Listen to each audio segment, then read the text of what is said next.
I'll talk to you later about that. Oh, it's portrait. Can we switch it? Yeah, can we switch it to landscape? Yeah, okay.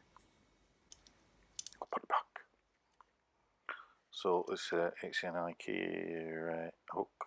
You can other shops are available. Other outdoor stores, mega stores are well.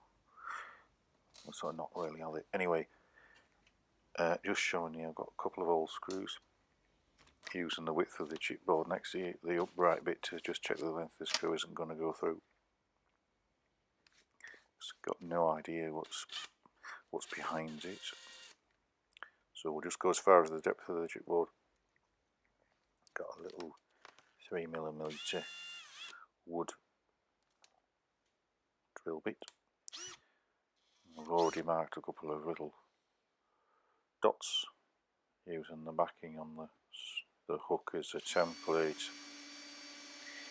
I'm not going all the way through because the screws I'm hoping will just self-tap, even though they might not be self-tap as the wood screws, but it'll do the job. No, stop! Whoop! It's alright.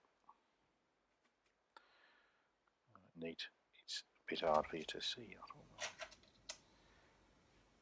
Why it's not landscape. So that's the backing bit.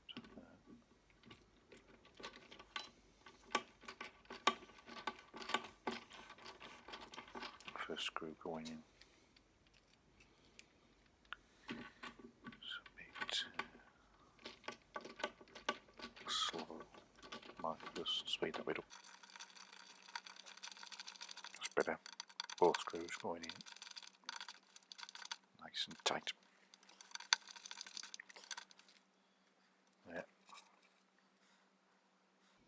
I didn't want it central because it's right up against, you can't see, well it's against the wall on the right, so you don't want it right tight.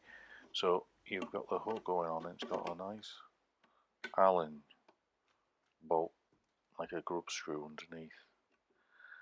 It's quite well designed because the hole angles forward so that it's easy to turn the Allen key, but you still need to be very careful that you don't scratch. You see where there, just going past the wood there, the laminate, that you don't scratch the Allen key on it as it goes round. It's quite a neat little job. I wish I'd put it higher up. I suppose it's, I'll say it's at that height for the kids. That's what I'll do. I think I've got to show the tea towel on. Yes, just showing you what it's for. Thank you. And please subscribe. Thank you.